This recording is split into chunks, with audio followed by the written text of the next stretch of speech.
घेतलेली आहे। जागांची गरज आहे 21, त्यामुळे भाजपला 21 जागा जर आणखी मिळाल्या तर भाजपला बहुमत दिल्लीमध्ये मिळू शकतं। तर मागच्या निवडणुकांमध्ये भाजपला 8 जागा मिळालेल्या होत्या। आता त्यांच्या कलांमध्ये तरी या ठिकाणी या जागा दुप्पट होताना आपल्याला पाहायला मिळत आहे। त्यामुळे एक्झिट पोलचे कल जे आहेत ते काय सांगतात? वजीरपूरमधून आपचा उमेदवार हा सध्या आघाडीवर जाताना दिसतोय। एकूण आपने आघाडी घेतलेली आहे 13 जागांवर, तर भाजपने 15। फरक आहे तो म्हणजे फक्त 2 जागांचा आणि काँग्रेस उमेदवार फक्त 1 जागेवर आघाडीवर आहे। दिल्लीमध्ये आपचे 3 मोठे नेते सध्या पिछाडीवर आहेत। आपसाठी हा एक मोठा धक्का। तर पोस्टल मतांमध्ये केजरीवाल पिछाडीवर आहेत, मनीष सिसोदिया पिछाडीवर, आतिशी देखील पिछाडीवर आहे।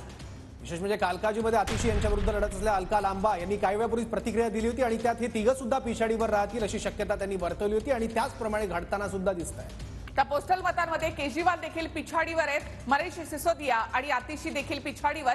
शासकीय कर्मचारी त्यामुळे कुणाच्या बाजूने याचा कल या सगळ्यामध्ये पाहायला मिळत आहे।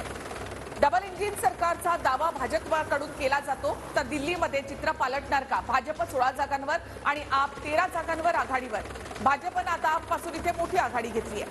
70 पैकी एकूण 30 जागांचे कौल आतापर्यंत हाती येत आहेत, त्यापैकी 16 जागांवर भाजपचे उमेदवार आघाडीवर आहेत, तर 13 जागांवर आपचे उमेदवार। फरक आहे भाजप आणि आपमध्ये फक्त 3 जागांचा। तर केजरीवालांच्या विरोधामध्ये प्रवेश वर्मा जे आहेत ते आघाडीवर आहेत। सैफ सिंग वर्मा यांचे पुत्र आहेत परवेश वर्मा आणि ते इथे आघाडीवर आहेत। भाजपचे प्रवेश वर्मा हे आघाडीवर, तर काँग्रेसचे संदीप दीक्षित आणि अरविंद केजरीवाल या ठिकाणाहून पिछाडीवर आहे। तर भाजप 16 आणि आप 13 जागांवर आघाडीवर, काँग्रेस 1 जागेवर आघाडीवर। 70 पैकी एकूण 30 जागांचे कौल हाती येतात, त्यापैकी भाजपचे उमेदवार एकूण 16 जागांवर आघाडीवर आहेत, तर आपचे एकूण 13 जागांवर। पण काँग्रेसला मात्र एक मतदार संघ सोडून इतर कुठल्याही मतदारसंघात आघाडी मिळताना दिसत नाहीये।